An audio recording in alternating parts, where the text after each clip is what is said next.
Hello everybody, welcome back for another video. Hope you're all doing well and that you're all having an absolutely fantastic day. And without any further ado, let's jump right into it. I'm gonna try and the words not go crazy, but I'm gonna make sure that I try and stay relatively leveled in this video. I know a lot of times I can be I think we'll use the word intense when it comes to a lot of things, especially the topic that we are about to talk about. Over the course of the last 2 years, we've had a significant amount of news about who's been accumulating Bitcoin. I have shown you videos, I've shown you articles, I've shown you everything across both channels. My second channel, for those of you who do not know, is called Money Rules. It's one of the main topics there because it's part of the news that we continuously get all the time. So a lot of times when news ends up being released that a lot of Bitcoin has been purchased by a specific entity, by a company, by a country, a lot of people, I believe, don't pay attention. I know that a fragment of you might. However, the others, especially, if prices are down, have gone down, are trending sideways, and or if prices are not as high as people believe that they should be, that is to say, well, it's one of those like, I'll buy when the price recovers, when the price is higher. And you may sit there and roll your eyes and go, well, who would do that? You'd be incredibly shocked how many people don't plan on buying Bitcoin until it's literally back over its previous all-time high, so then they can say, okay, now I know that the market has recovered. One of the really crazy things is math and numbers. You know, they're everywhere, all over the place. And I've mentioned it's been at least 300 times. Let's be honest with ourselves. It's been at least 300 times over the course of the last, I want to say 4 to 5 years. To say the words half a decade that I've been saying that makes me a little sad, but I'll say 4 to 5 years.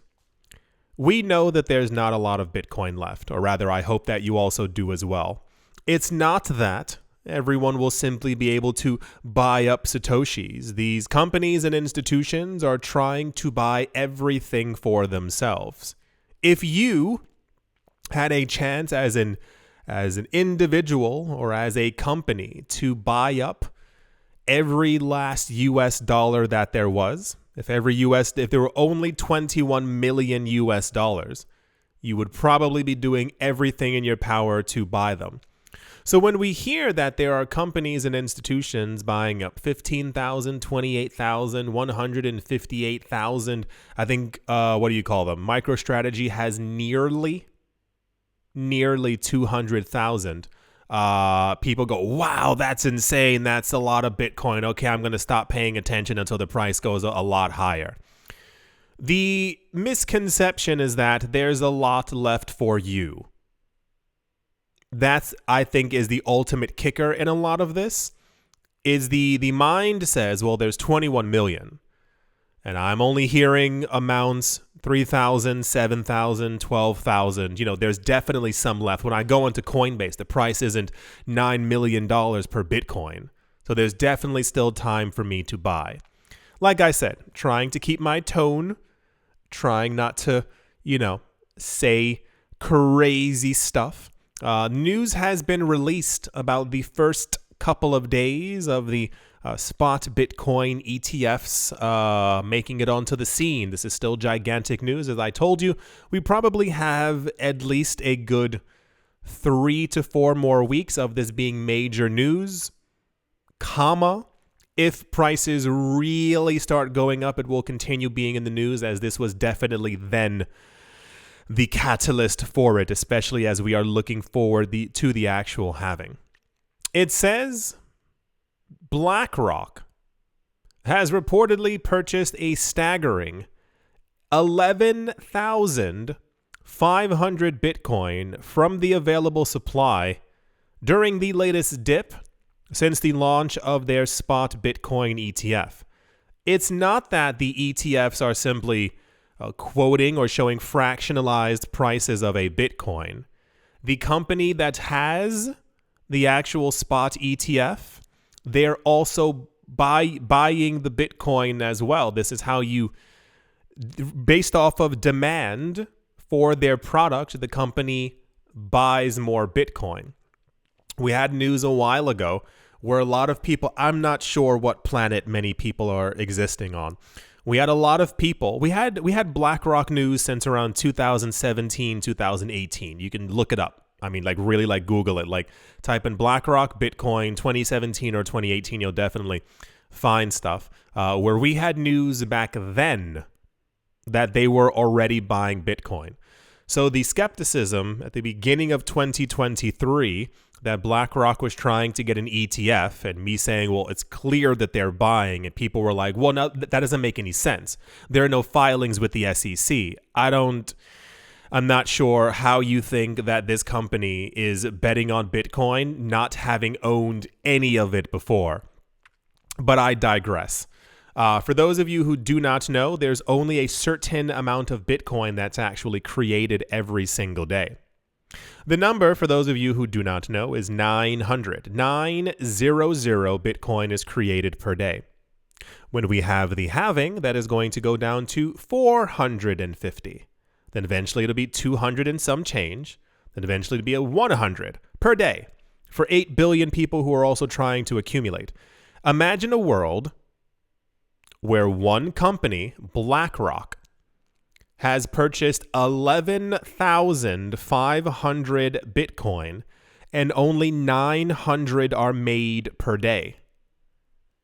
The difference is staggering in the amount that's actually available, and soon that will not be made available in less than a couple of months. Because if you even do it the other way, if you say, well, they purchased 11,500 Bitcoin in about 2 days, give or take, and eventually this year we're going to have only 450 Bitcoin made per day. Think of how much extra that they've actually bought ahead of the curve before the halving actually takes place. It says this amount is significant. Yes, it is. Considering that only 900 Bitcoin are issued daily.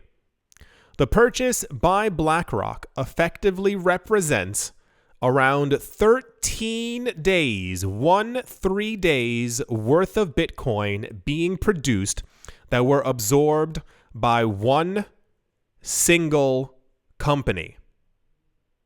11,500 Bitcoin just for BlackRock alone. Here's some little numbers, and it shows the holdings and the other numbers and stuff like that as well.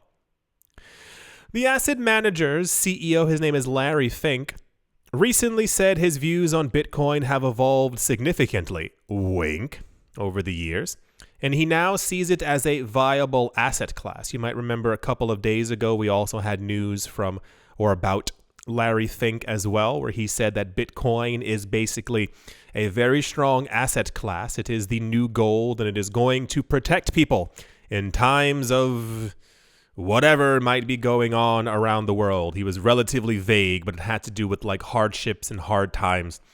Bitcoin would be there to save the masses. We are in the midst of the world changing directly before our eyes. And I do congratulate, and I mean this completely, I do congratulate nearly all of you who have paid attention. If you've paid attention over the course of the last couple of years, not with me talking about XRP, not with me, cool, like really like golf clap to you as well if you paid attention to that one. I don't understand how people don't see the world changing in front of them. The last puzzle piece was a Bitcoin ETF, and now we have 11. And where we currently stand right now, I don't have the article here. I'm going to see if I can find it again. Maybe it's on the other one. Hold on one second. No, I saw it somewhere else. It's estimated people were going through the numbers, and all 11 companies who got approved for a Bitcoin ETF, I think they purchased around 46,000 Bitcoin over the course of a 2 or 3 day period as well. Those were the numbers that I saw from all 11 companies, 46,000 Bitcoin, and BlackRock alone just within their ETF. So when you hear, at least for me, when you hear those price predictions of companies being like, or rather even the analysts, being like, yeah, we're probably going to go over $100,000 to $125,000 over the course of this year, it makes a lot of sense. A lot of what you're witnessing is, easy, smooth manipulation to make sure that on the outside, that prices remain low. Because once again, BlackRock would much rather purchase 11,500 Bitcoin for a lower amount as opposed to $65,000. We are nearing the point where there will not be a lot of Bitcoin left for anyone. The numbers are staggering and people aren't paying attention. If you even watched the last video, Larry Fink said the exact same thing. It was something along the lines of, we're near the point where the production of Bitcoin is going to dry up. We have, after this one in April, we have 2 more halvings, and the amount of Bitcoin that gets created per day for 8 billion people, and it is expected that by the end of this decade, by the year 2030, we will have over 1 billion people in the Bitcoin market and or using Bitcoin.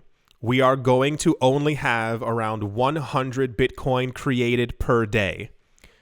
If BlackRock just bought 11,500 Bitcoin, what happens when there's only 100 Bitcoin created per day and we have 10 times the amount of people in this market who are also furiously trying to buy as many Satoshis as they possibly can? Imagine you and your friends trying to at least get per week 1 million Satoshis. After 100 people have done that, that's an entire Bitcoin. Only 100 Bitcoin made after the next 3 halvings or so. Like I said, trying to keep my cool because I know sometimes I can get a little intense, but it's just to make sure that everyone really understands what's happening right now, really understands what this crunch is going to mean, this supply that is rapidly shrinking around us. What I think is really going to help the perception for a lot of people, and I do hope that this does actually happen, we need prices to rise because I really want the FOMO to kind of kick in for a lot of people, at least for people who are already in the market. As I've mentioned before, I love that we are in the market this early because I want you to all really understand exactly how early you are. You are earlier than billions of people on this planet. If you get a chance, if you maybe even take out your phone, type in or write down the number 1 billion and watch how many zeros there are, and then write a 1 next to it. That's you. You are earlier than billions of people in this market. So, as the next couple of weeks roll around, we will, of course, be getting a lot of ETF news, and I'm certain as well that we are going to be getting Bitcoin absorption news as well as to exactly how much BlackRock has, and Cathie Wood and ABC and 123 and every other company out there, because we are going to see quite rapidly I'm going to try and find the other article as well.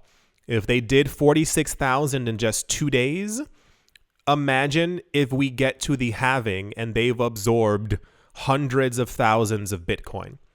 Anyway, that's the BlackRock alone purchased 13 days worth of Bitcoin being made, keeping in mind that they weren't the only people buying.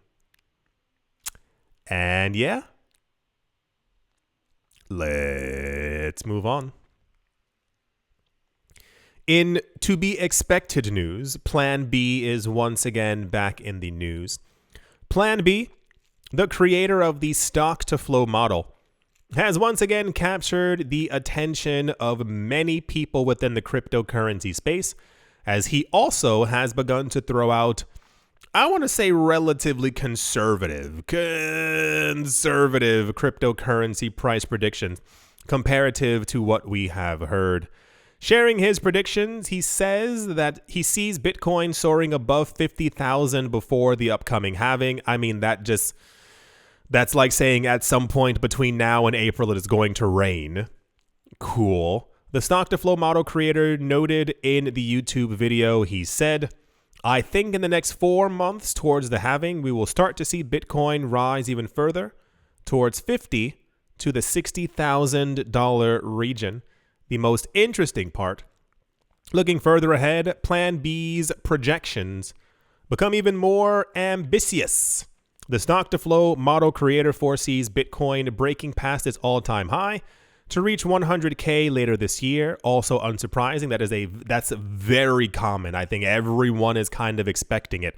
The craziest that we've ever gotten is by the end of the year having a $150,000 to a $200,000 Bitcoin. That's been the most obscene of price predictions that we've had thus far.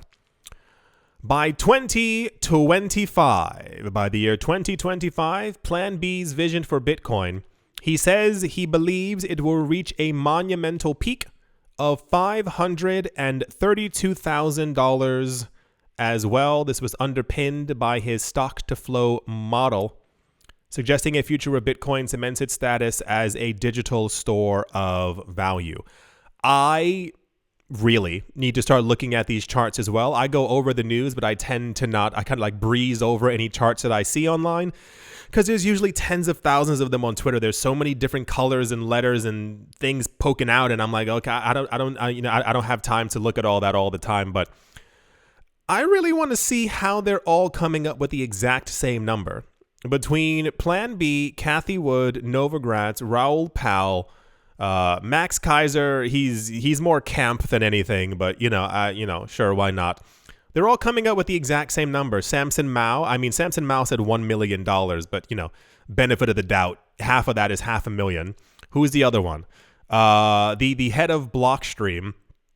For those of you who may have missed any of the last 38 videos that I've been putting out, they all are coming to the same conclusion that by the end of 2025, they are foreseeing a $300,000 to a $600,000 Bitcoin. If we see a $532,000 Bitcoin over the course of the next 18 to 23 months, that means altcoins have completely lost their minds. Like altcoins, if we wouldn't have a $20,000+ Ethereum by that point, I'd be extremely shocked. That leads us to a $18, $19, $20, $23 XRP as well. $500,000 per Bitcoin, but they're all coming to the same conclusion. Like I always say, it's just about timing and time, rather. As time goes forward, we will see exactly if all these predictions end up coming true. I think the really big shebang that everyone's really looking for is the halving numbers. They've all, except for PlanB, he says 50 to 60,000 and 100K by the end of this year. They have all nearly predicted that by the halving, not months after the halving. They said by the halving, we would have a $100,000 Bitcoin. That would basically solidify by the end of this year a $120,000, $30,000, $40,000, $50,000 Bitcoin. Because once the halving takes place, that's usually when everything goes a little insane. Yeah, to be expected as far as the optimism. As always, it's very nice to see. I would much rather have PlanB talking about we're going to $500,000 per Bitcoin as opposed to saying Bitcoin is going back down to 9,000. There's a bit of a difference in the tone there. And all the analysts and all the figureheads within the space are all saying the exact same thing. Yeah, that's the PlanB foresees by 2025 a rally to $532,000 per BTC. And yeah, let's move on. In, I don't want to say popular news, but kind of all over the place news, you should have all expected this. And the truth of the matter is that it does not actually matter. However, this was also all over the place news. The chairman of the US SEC has doubled down on his criticisms of Bitcoin, despite approving a slew of exchange-traded funds. During an interview with CNBC on Friday, the chairman argued that Bitcoin boasts few use cases aside from illicit activity and has ironically trended toward centralization across time. Let me explain lightly. We've had news from, I think it was Kathy Wood and maybe one other person, who announced that, they believe that Gary Gensler, as it is believed that the end of this year will be the end of his tenure, that he is trying to be a politician or have some type of political ties somewhere. I don't know the extent of it. I don't know if he's trying to go to Congress or into the Senate. I don't know, and I frankly do not care. However, it is believed that the approval of the spot Bitcoin ETFs was a political move, something as far as like, I need to do this now while I'm in office as opposed to the next person getting credit for it. That kind of thing. The issue is that after he approved them, there were 3 people in the States who had like a really big problem with it. It was Elizabeth Warren.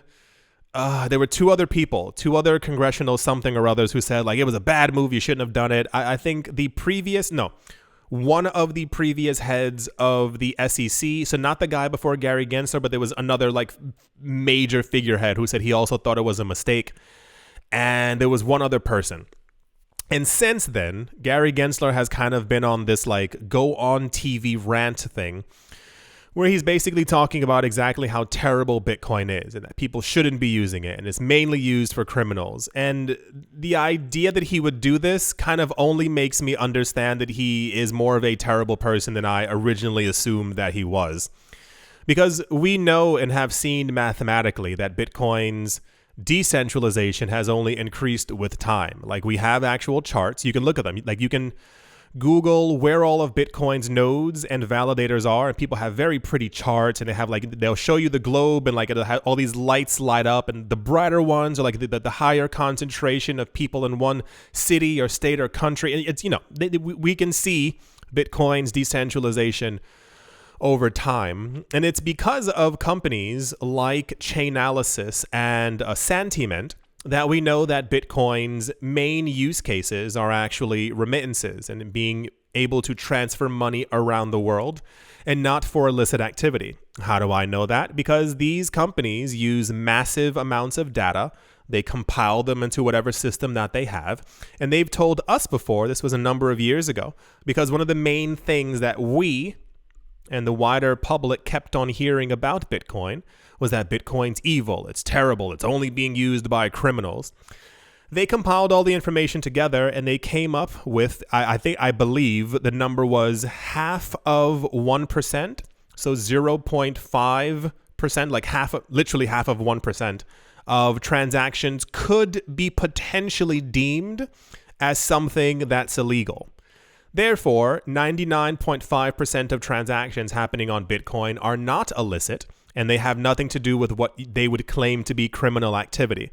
So for him to kind of go on TV to make sure that he's like appeasing other people is disgusting. I wish we lived on a planet where people were not as nasty to each other and made sure not to spread lies. However, it does make sense that someone like Gary Gensler, who's been trying to maintain his power, especially over the cryptocurrency market, and who could be allegedly trying to get some type of a political role in the future, would make sure that he does what his constituents are telling him to possibly do. He said investors, I think, should be aware that the underlying asset is a highly speculative, volatile asset. He said this regarding ETFs, stressing that the agency does not approve nor do they endorse Bitcoin. And it kind of goes on from there, and people aren't obviously too happy about it. But this did make all over the place news, as a lot of people, and also something that bothered me as well. A lot of people, the moment the SEC came forward and said that they had approved the number of ETFs, there were a couple of people like congratulating Gary Gensler on Twitter being like, I knew he would do it. I knew he wasn't that bad of a person. And now I've noticed that they've also changed their tone after hearing all of this as well. These people are terrible. They have no intention and never had any intention of trying to protect American consumers or trying to make sure about anything about securities. Is that they just wanted money. It's always about money, and that's the worst part. Because they do what they can to make sure to protect a system that only benefits a very small amount of people. But that's also an entirely different conversation in and of itself. So, yeah, that's the Gary Gensler news. He's, it's been all over the place. And I don't like to rush time at all. But I am very happy to never have to say his name again in a video.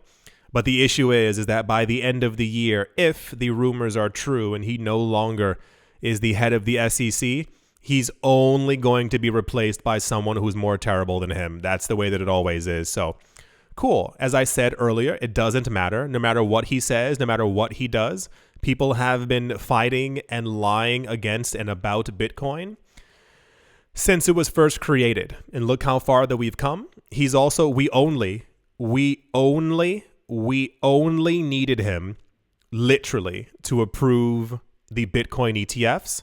He gave us 11, and now nothing else that he says even matters. That's the Gary Gensler news. And yeah. Let's move on.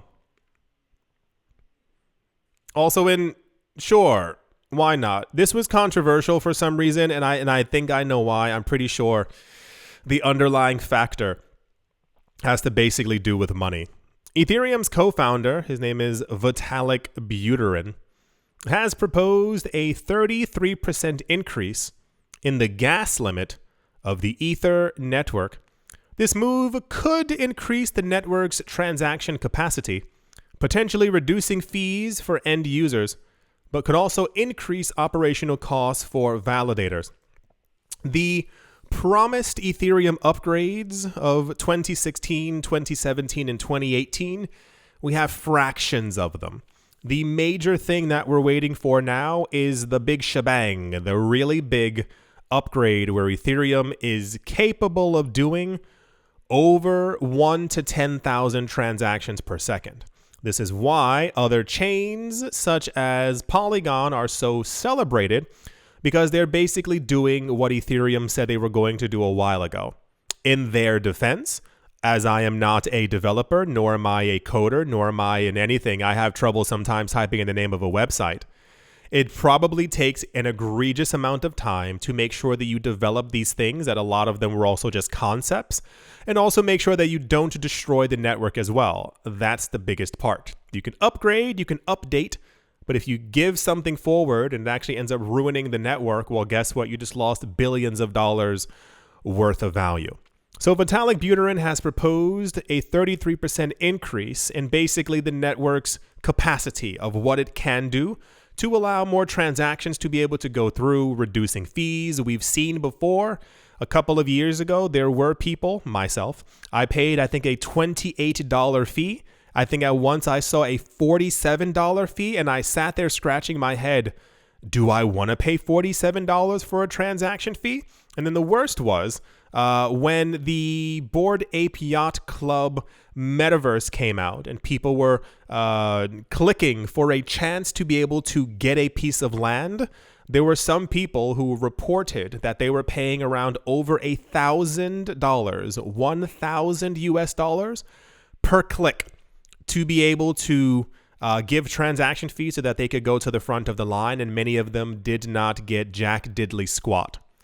So he's proposing to try and change the network in another way to make it a little bit easier as we wait for the other upgrades to finally arrive. But the issue is that people who validate the network, people who are, it's the same in every chain, whether it be Ethereum, Bitcoin, you name it.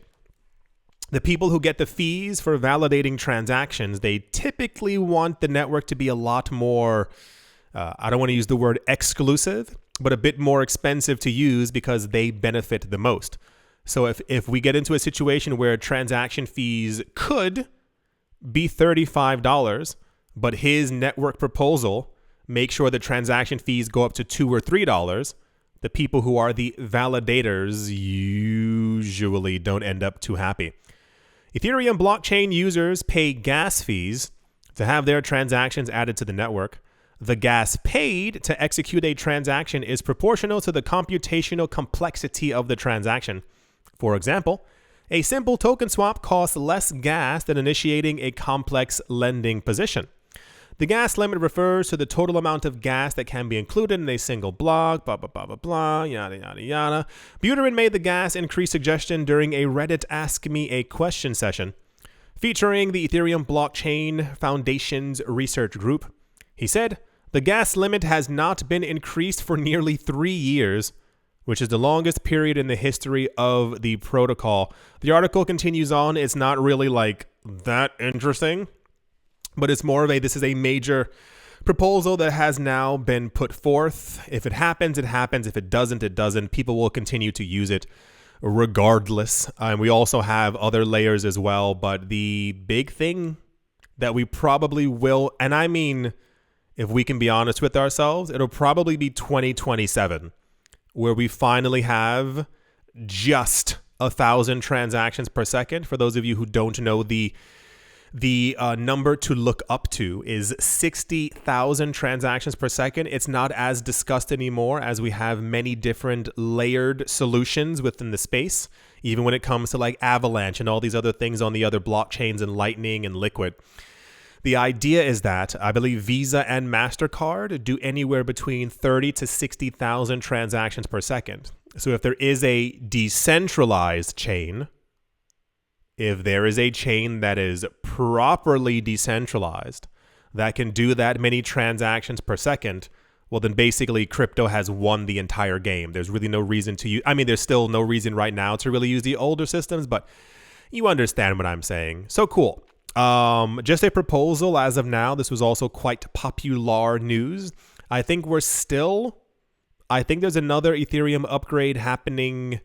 I think they're doing like the test net now. We heard in December that they're like in the test net phase, and it should be at the end of January where they actually have something more solid. But I assume probably that won't be released until maybe March, end of March. They probably want to get as close to the halving as humanly possible to be able to pump the price up as well. It's just what the altcoins do this.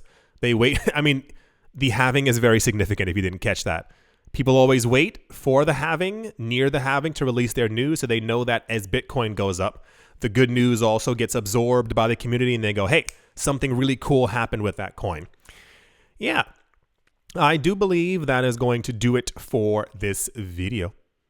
I do hope that you've all enjoyed. I do hope that you all are having a great day. I do hope that you understand the significance of BlackRock buying 11,500 Bitcoin in just 2 days. Thank you all once again for watching, listening, liking, commenting, and or supporting. And I will most certainly be talking to you all soon. See you.